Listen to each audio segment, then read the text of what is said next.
ನಮಸ್ಕಾರ. ಇದು ಸುದ್ದಿ ವಿಶ್ಲೇಷಣೆ. ನಾನು ಶಶಿಧರ್ ಭಟ್. ಇದು ನನ್ನ ಡಿಜಿಟಲ್ ವಾಹಿನಿ ಸುದ್ದಿ ಟಿವಿ. ನಾನಿವತ್ತು ಮಾಧ್ಯಮ ಜಗತ್ತಿನ ಬಹುಮುಖ್ಯವಾದ ಒಂದು ಬೆಳವಣಿಗೆಯ ಕುರಿತು ಮಾತಾಡ್ತಾ ಇದ್ದೀನಿ. ಯೂಸ್ವಲಿ ಹೆಚ್ಚಿನ ಸಂದರ್ಭಗಳಲ್ಲಿ ನಾನು ಮಾಧ್ಯಮಗಳ ಬಗ್ಗೆ ಹೆಚ್ಚು ವಿಶ್ಲೇಷಣೆ ಮಾಡೋಕ್ಕೆ ಹೋಗಲ್ಲ.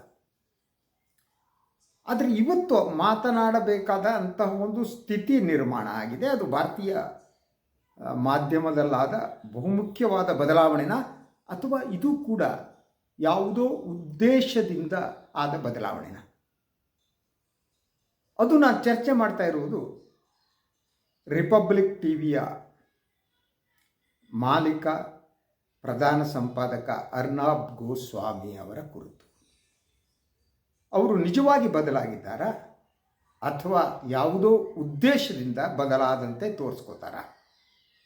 ಈ ಪ್ರಶ್ನೆಯನ್ನು ನೋಡಬೇಕು. ಯಾಕೆಂದರೆ ಕಳೆದ ಕೆಲವು ದಿನಗಳಿಂದ ಗೋಧಿ ಮೀಡಿಯಾದ ಈ ಪಿತಾಮಹ ಬದಲಾದಂತೆ ಕಾಣ್ತಿದ್ದಾರೆ. ಅವರು ಮೋದಿ ಎದುರು ಸೊಂಟವನ್ನು ಬಗ್ಗಿಸಿ, ದೇಹವನ್ನು ಕುಗ್ಗಿಸಿ ಮಾತನಾಡ್ತಾ ಇದ್ದಂಥ ವ್ಯಕ್ತಿ ಈಗ ಅವರ ಮಾತಿನ ದಾಟಿ ಬದಲಾಗಿದೆ. ಸದಾ ಸರ್ಕಾರವನ್ನು ಡಿಫೆಂಡ್ ಮಾಡ್ತಾ ಇದ್ದವರು, ದೇಶ ಬೇರೆಯಲ್ಲ, ಬಿ ಜೆ ಪಿ ಬೇರೆಯಲ್ಲ, ಮೋದಿ ಬೇರೆಯಲ್ಲ, ದೇಶ ಬೇರೆಯಲ್ಲ, ರಾಷ್ಟ್ರ ಅಂದರೆ ಮೋದಿ, ಮೋದಿ ಅಂದರೆ ರಾಷ್ಟ್ರ, ಈ ರೀತಿ ಮಾತನಾಡ್ತಾ ಇದ್ದಂಥ ವ್ಯಕ್ತಿ. ಹಾಗೆಯೇ ಬಹುತೇಕ ಸಂದರ್ಭಗಳಲ್ಲಿ ಇಂಡಿಯಾ ಪಾಕಿಸ್ತಾನದ ವಿಚಾರವನ್ನು ತೆಗೆದುಕೊಳ್ಳೋದು, ಪಾಕಿಸ್ತಾನದ ಯಾರೋ ಇಬ್ಬರು ಅತಿಥಿಗಳನ್ನು ಕರೆಯೋದು, ಅವರಿಗೆ ಮೊದಲೇ ಸೂಚನೆ ಕೊಡೋದು, ಈ ರೀತಿ ಮಾತನಾಡಿ ಅಂಥೇಳಿ, ಅದರ ನಡುವೆ ವ್ಯವಹಾರ ಇತ್ತು ಅನ್ನುವ ದೂರುಗಳು, ಹೀಗೆಲ್ಲ ಬರ್ತಾ ಇದ್ದಂತಹ ಸುದ್ದಿಗಳ ನಡುವೆ ಈಗ ಕಳೆದ ಕೆಲವು ದಿನಗಳಿಂದ ಭಾಳ ಮಹತ್ವದ ಬದಲಾವಣೆ ಅವರ ಮಾತಿನಲ್ಲಿ ಕಾಣ್ತಾ ಇದೆ. ಸದಾ ನೇಷನ್ ವಾಂಟ್ಸ್ ಟು ನೋ ಅಂತ ಕೂಗ್ತಾ ಇದ್ದವರು ಈಗ ಬೇರೆ ರೀತಿ ಮಾತನಾಡ್ತಾ ಇದ್ದಾರೆ. ತಾವೇ ಇಡೀ ದೇಶದ ಪ್ರತಿನಿಧಿ ಅನ್ನುವ ದುರಹಂಕಾರದೊಂದಿಗೆ ಅವರು ಮೋದಿ ಆ್ಯಂಡ್ ಗೋಧಿ ಮೀಡಿಯಾದ ನಾಯಕತ್ವ ವಹಿಸ್ತಾ ಇದ್ದರು. ಯಾಕೀಗೆ? ಇದನ್ನು ಅರ್ಥ ಮಾಡಿಕೊಳ್ಳುವುದಕ್ಕೆ ಒಟ್ಟಾರೆಯಾಗಿ ಭಾರತದ ಈ ಒಂದು ಟಿ ವಿ ಮಾಧ್ಯಮದ ಸ್ಥಿತಿಯನ್ನು ಮೊದಲು ನಾವು ಅರ್ಥ ಮಾಡ್ಕೋಬೇಕು. ಈ ಭಾರತದ ಟಿ ವಿ ಮಾಧ್ಯಮದ ಸ್ಥಿತಿ ಇವತ್ತು ಹೇಗಿದೆ ಅನ್ನೋದು. ಸುದ್ದಿ ಮಾಧ್ಯಮಗಳೇ ಸುಮಾರು 500ಕ್ಕೂ, ಎಲ್ಲ ಭಾಷೆ ಸೇರಿ 500ಕ್ಕೂ ಹೆಚ್ಚು ಟಿ ವಿ ಚಾನಲ್ಗಳು ಭಾರತದಲ್ಲಿವೆ. ಅದರಲ್ಲಿ ಮೇಜರ್ ಟಿ ವಿ ಚಾನಲ್ಗಳು ಏನಿದೆ ಅದು ಅದಾನಿ ಮತ್ತು ಅಂಬಾನಿಯವರ ನಿಯಂತ್ರಣದಲ್ಲಿದೆ. ಆದ್ದರಿಂದ ಅವರಿಗೆ ಅವರ ಬ್ಯಾಲೆನ್ಸ್ ಶೀಟ್ ಏನಿದೆ, ಆ ಬ್ಯಾಲೆನ್ಸ್ ಶೀಟು ಯಾವಾಗಲೂ ಪ್ರಾಫಿಟನ್ನೇ ತೋರಿಸುತ್ತೆ ಬೇರೆ ಬೇರೆ ರೀತಿ. ಅದು ಬಿಟ್ಟರೆ ಉಳಿದಂತೆ ಏನಾಗ್ತಾ ಇದೆ, ಉಳಿದಂತೆ India today group, republic TV, ಬೇರೆ ಬೇರೆ ಚಾನಲ್ಗಳು ಅವರ ಪರಿಸ್ಥಿತಿ ಹೇಗಿದೆ ಅನ್ನೋದು. ಒಂದು ಮಾಹಿತಿಯ ಪ್ರಕಾರ ರಿಪಬ್ಲಿಕ್ ಟಿವಿಯ ಆದಾಯ ಏನಿದೆ ಅದು 50% ಕುಸಿದಿದೆ ಅನ್ನೋ ಮಾಹಿತಿ. ಇದು ಅರ್ನಬ್ ಗೋಸ್ವಾಮಿಯವರ ನಿಲುವೆಯಲ್ಲಿ ಬದಲಾಗುವುದಕ್ಕೆ ಕಾರಣ ಆಯಿತಾ ಅಥವಾ ಬೇರೆ ಕಾರಣ ಇದೆಯಾ? ಯಾಕೆಂದರೆ ಅರ್ನಬ್ ಗೋಸ್ವಾಮಿ ಅಂತಂದರೆ ಅವರು ಮಹಾನ್ ದೇಶಭಕ್ತರಂತೆ ಪೋಸ್ ಕೊಡ್ತಾ ಇದ್ದರು, ಭಾರತದ ಹಿಂದೂ ಧರ್ಮದ ಸಂರಕ್ಷಕರಂತೆ ಅವರು ಇದ್ದರು. ಆ ಕಾರಣಕ್ಕಾಗಿ ಅವರ ಕನ್ನಡ ಆರ್ ಚಾನಲ್ ಇದೆಯಲ್ಲ, ಆ ಆರ್ ಚಾನಲ್ನಲ್ಲಿ ಯಾರ್ಯಾರು ಜಾಯಿನ್ ಆಗಿದ್ದಾರೋ ಅಲ್ಲೇ ಅವರೆಲ್ಲ ಮೊದಲು ಮಾಡೋ ಕೆಲಸ ಅಂದರೆ ಕರ್ನಾಟಕದ ಯಾವುದಾದ್ರೂ ಕಳ್ಳ ಸ್ವಾಮಿಗಳ ಪಕ್ಕ ನಿಂತ್ಕೊಂಡು ಫೋಟೋ ತೆಗೆಸ್ಕೊಳ್ಳೋದು, ಹಾಕ್ಕೊಳ್ಳೋದು. ಯಾಕಂದರೆ ಅರ್ನಬ್ ಗೋಸ್ವಾಮಿಗೆ ಇಷ್ಟ ಆಗುತ್ತೆ ನಾವೆಲ್ಲ ಧರ್ಮಿಷ್ಠರು ಅಂತ ತೋರಿಸ್ಕೊಳ್ಳೋಕ್ಕೆ. ನನಗೆ ಪಾಪ ಅನಿಸ್ತಾ ಇದೆ, ಭಾಳಷ್ಟು ಆರ್ ಕನ್ನಡದಲ್ಲಿ ಕೆಲಸ ಮಾಡೋರು ಈ ಸ್ವಾಮಿಗಳ ಹಿಂದೆ ಹೋಗೋದಿದೆಯಲ್ಲ, ಆ ಯಾವ ಸ್ವಾಮಿ ಎಲ್ಲಿ ಅತ್ಯಾಚಾರ ಮಾಡ್ಬಂದ್ನೋ, ಯಾರು ಹಿಂದೆ ಬಿದ್ದನೋ, ಏನಾದ್ನೋ, ಈ ಯಾವುದ್ರ ಬಗ್ಗೆನೂ ತಲೆ ಕೆಡಿಸ್ಕೊಳ್ಳದೆ ಅವ್ರ ಬದಲು ನಿಂತ್ಕೊಳ್ಳೋದು, ಒಂದು ಫೋಟೋ ತೆಗೆಸ್ಕೊಳ್ಳೋದು, ಸಾಮಾಜಿಕ ಜಾಲತಾಣದಲ್ಲಿ ಹಾಕೋದು. ಅರ್ನಬ್ ನೋಡಿಬಿಟ್ಟು ಇವರೆಲ್ಲ ನನ್ನಂತೆ ಧರ್ಮಿಷ್ಠರು, ಹಿಂದೂ ಧರ್ಮದ ಸಂರಕ್ಷಕರು ಆಗಿದ್ದಾರೆ ಅಂತ ಅರ್ನಬ್ ಅಂದ್ಕೊಳ್ಳೋದು. ಈ ಸ್ಥಿತಿಗೆ ಬಂದು ನಿಂತಿದ್ದು. ಇಂತಹ ಅರ್ನಬ್ ಕಳೆದ ಕೆಲವು ದಿನಗಳಿಂದ ಬಹಳ ಮುಖ್ಯವಾಗಿ ಹಲವು ವಿಚಾರಗಳ ಬಗ್ಗೆ ಧ್ವನಿ ಎತ್ತಾ ಇದ್ದಾರೆ. ಅದು ಅರಾವಳಿ ಪರ್ವತ ಶ್ರೇಣಿಗೆ ಸಂಬಂಧಪಟ್ಟ ಹಾಗೆ ಇರ್ಬೋದು, ಬಿ ಜೆ ಪಿಯನ್ನು ಕೂಡ ಕಟುವಾಗಿ ಅವರು ಟೀಕಿಸ್ತಿದ್ದಾರೆ. ಇದಕ್ಕಿರಬಹುದಾದ ಆರ್ಥಿಕ ಕಾರಣಗಳೇನು ಅಂತ. ಒಂದು, ಅವರ ಆದಾಯದಲ್ಲಿ 50% ಕುಸಿತ ಕಂಡಿದೆ ಅಂತ. ಸೊ ಅವರ ಬ್ಯಾಲೆನ್ಸ್ ಶೀಟ್ ಏನಿದೆ ಅದು ನೆಗೆಟಿವ್ ಗ್ರೋತ್ ಅಂತ. ಈ ಕಾರಣದಿಂದ ಅರ್ನಬ್ ತಮ್ಮ ನಿಲುಮೆಯನ್ನು ಬದಲಿಸಲ್ಲ ಅಂತ. ಲೇಟೆಸ್ಟು ಅಂಕಿಅಂಶಗಳ ಪ್ರಕಾರ ಏನಿದೆ, ಅವರ ಮಾರ್ಕೆಟ್ ಶೇರ್ ಅದು ಪ್ರತಿಶತ 2ರಿಂದ ಅವರ ಈ ನಿಲುಮೆ ಬದಲಾದ ಮೇಲೆ ಪ್ರತಿಶತ 10ಕ್ಕೆ ಹೋಗಿದೆ ಅನ್ನೋ ವರದಿ ಇದೆ. ಮಾರ್ಕೆಟ್ ಶೇರ್ ಅಂದರೆ ಪ್ರತಿಶತ 8ರಷ್ಟು ಪಾಸಿಟಿವ್ ಆದ ಬೆಳವಣಿಗೆ ಅವರದ್ದು. ಸೊ ಇದಕ್ಕಾಗಿ ಅವರು ಮಾಡಿದ್ರ, ಯಾಕಂದರೆ ಈಸ್ ಎ ಬಿಸ್ನೆಸ್ ಮ್ಯಾನ್, ಅನುಮಾನ ಬೇಕಾಗಿಲ್ಲ, ಅವರು ಬಿಸ್ನೆಸ್ ಮ್ಯಾನ್. ಸೊ ಅವರು ಮೋದಿಯನ್ನು ಬೆಂಬಲ ಕೊಡ್ತಾ ಇದ್ರು ಅದು ಬಿಸ್ನೆಸ್ ಕಾರಣಕ್ಕಾಗಿರ್ಬೋದಾ? ಅದೇ ರೀತಿ ಪಾಕಿಸ್ತಾನವನ್ನು ಪಾಕಿಸ್ತಾನದ ಅತಿಥಿಗಳನ್ನ ಕರೆದು ಅವ್ರಿಗೆ ಕಾಸ ಏನೋ ಕೊಟ್ಬಿಟ್ಟು ಬೈಸ್ಕೊಂಡು ಹೋಗ್ರಯ್ಯ ಅಂತ ಬೈತಾ ಇದ್ದುದು, ಇದೆಲ್ಲ ಅವರ ಬಿಸ್ನೆಸ್ ಸ್ಟ್ರಾಟಜಿಯ ಭಾಗ ಆಗಿರಬಹುದು. ಸೊ ಯಾವಾಗ ಅರ್ನಬ್ ಗೋಸ್ವಾಮಿ ಅಂತ ಅಂದರೆ ಯಾವ ಗೋಧಿ ಮೀಡಿಯಾದ ಪಿತಾಮಹ ಅವರೇ ನಾಯಕರು ಅನ್ನುವ ಚರ್ಚೆ ಪ್ರಾರಂಭ ಆಯ್ತಲ್ಲ, ಆ ಚರ್ಚೆ ಪ್ರಾರಂಭ ಆದ ಮೇಲೆ ಸದಾ ಅವರ TRP ರೇಟಿಂಗ್ ಕುಸಿತಾ ಇತ್ತು. ಆ ಕುಸಿತದ ನಡುವೆ ಅವ್ರಿಗೆ ಬೇಸರ ಆದದ್ದು ಇನ್ನೊಂದು ಅನಿಸುತ್ತೆ ಕಾರಣ ಅಂತ. ಇನ್ನೊಬ್ಬ ಗೋಧಿ ಮೀಡಿಯಾದ ಮಹಾನ್ ನಾಯಕರು ಸುಧೀರ್ ಚೌಧರಿ ಅಂತ ಗೊತ್ತಿರಬೇಕು ನಿಮಗೆ. ಅವರು ಜೈಲಿಗೆಲ್ಲ ಹೋಗಿ ಬಂದಿದ್ದಾರೆ. ಸೊ ಯಾರ್ಯಾರ ಮೇಲೋ ಏನೇನು ಮಾಡೋಕ್ಕೆ ಹೋಗಿ ದುಡ್ಡು ಕೇಳೋಕ್ಕೆ ಹೋಗಿ ಜೈಲಿಗೆ ಹೋಗಿ ಬಂದಿದ್ದಾರೆ. ಸೊ ಇಂಡಿಯಾದಲ್ಲಿ ಜೈಲಿಗೆ ಹೋಗಿ ಬಂದವ್ರಿಗೆ ಗೌರವ ಜಾಸ್ತಿ, ಅವ್ರು ಪತ್ರಕರ್ತರಿರಲಿ, ಅವರು ರಾಜಕಾರಣಿಗಳಿರಲಿ.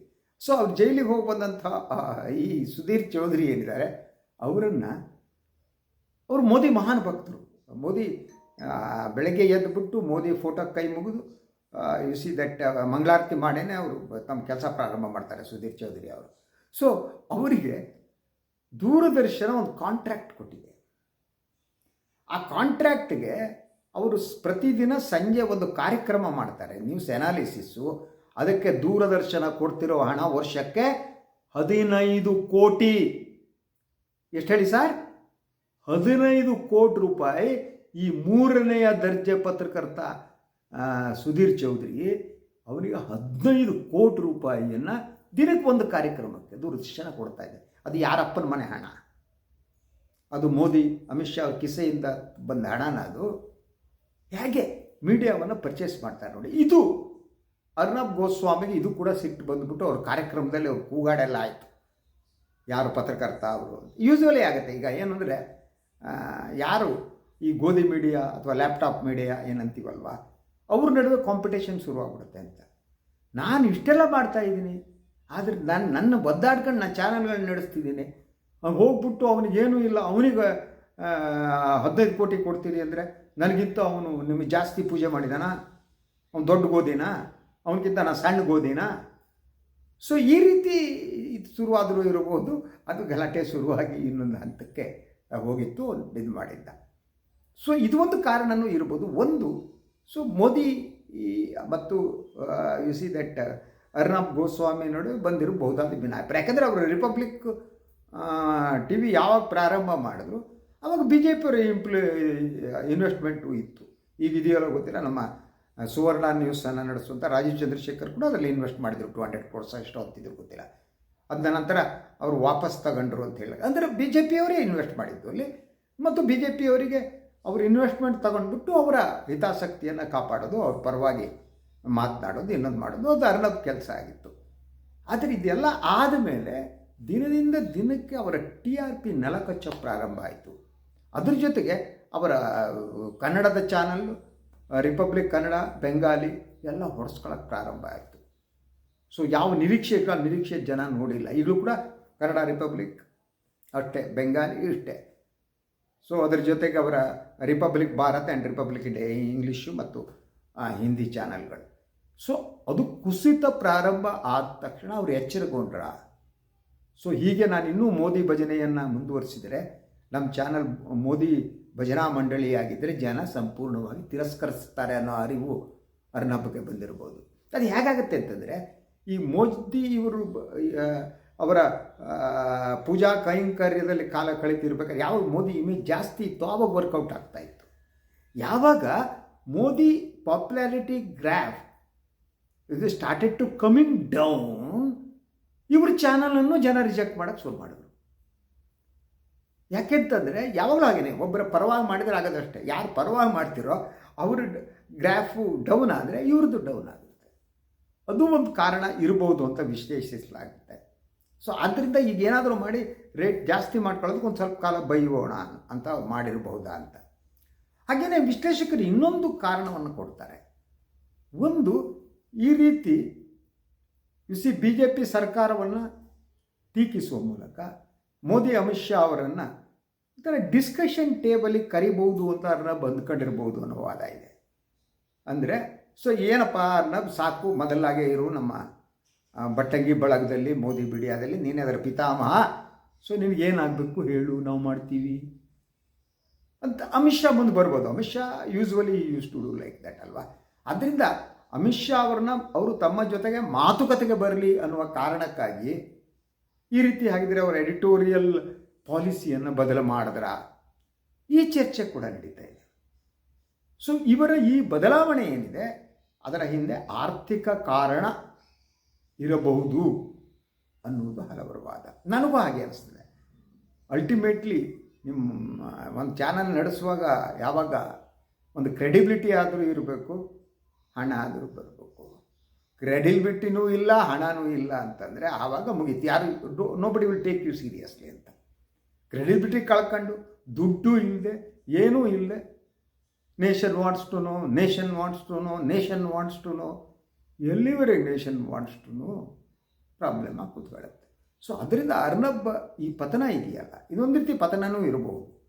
ಇದಿದೆಯಲ್ಲ, ಸೊ ಇಡೀ ಇಂಡಿಯಾದ ಮಾಧ್ಯಮದ ಸ್ಥಿತಿ ಇದೆಯಲ್ಲ, ಅದು ಎಲ್ಲಿಗೆ ಬಂದಿದೆ ಅಂತ ಬಹುತೇಕ ವಿದೇಶಿ ಮಾಧ್ಯಮಗಳು ಭಾರತದ ಮಾಧ್ಯಮಗಳ ಬಗ್ಗೆ ಬರೀತವೆ. ನೀವು ಇದ್ದರೆ ನೀವು ನೋಡ್ಬೋದು ಆ ಲೇಖನಗಳು, ಅದು ಇದು ಬೇರೆ ಬೇರೆ ಪತ್ರಿಕೆಗಳಿಗೆ ಬರ್ತಾ ಇರೋವಂಥದ್ದು ಭಾಳ ಸ್ಪಷ್ಟವಾಗುತ್ತೆ. ಭಾರತದಲ್ಲಿ ಈಗ ಮಾಧ್ಯಮ ಸ್ವಾತಂತ್ರ್ಯ ಅನ್ನೋದು ಪೂರ್ಣ ನಾಶ ಆಗಿದೆ. ಇಲ್ಲಿ ಮಾಧ್ಯಮವೇ ಇಲ್ಲ. ಸೊ ಏನು ಮಾಧ್ಯಮದ ಇದರ ಗ್ರಾಫಿಕ್ಸ್ನಲ್ಲಿ ಲೋ ಹಂತಕ್ಕೆ ಬಂದು ಹಿಡಿದಿದೆ.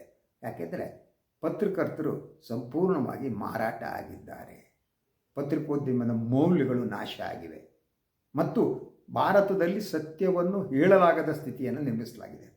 ಓನ್ಲಿ ಬಟ್ಟಗಿಗಳು ಯಾರೂ ಸತ್ಯವನ್ನು ಮಾತನಾಡೋ ಹಾಗಿಲ್ಲ, ಯಾರು ಮಾತನಾಡ್ತಾನೇ ಇಲ್ಲ. ನೀವು ಇರುವ 500 ಚಾನಲ್ ಯಾವುದೋ ಎತ್ತಿ ಹಾಕಿ ಎಲ್ಲ ಚಾನಲು ಒಂದೇ ರೀತಿ ಮಾತನಾಡೋದ್ರಿಂದ ಅದೇ ಸತ್ಯ ಅಂತ ಜನ ಭ್ರಮಿಸ್ತಾರೆ ಅಂತ ಪ್ರಭುತ್ವ ಅಂದ್ಕೊಂಡಿದೆ. ಹಾಗಾಗಲ್ಲ.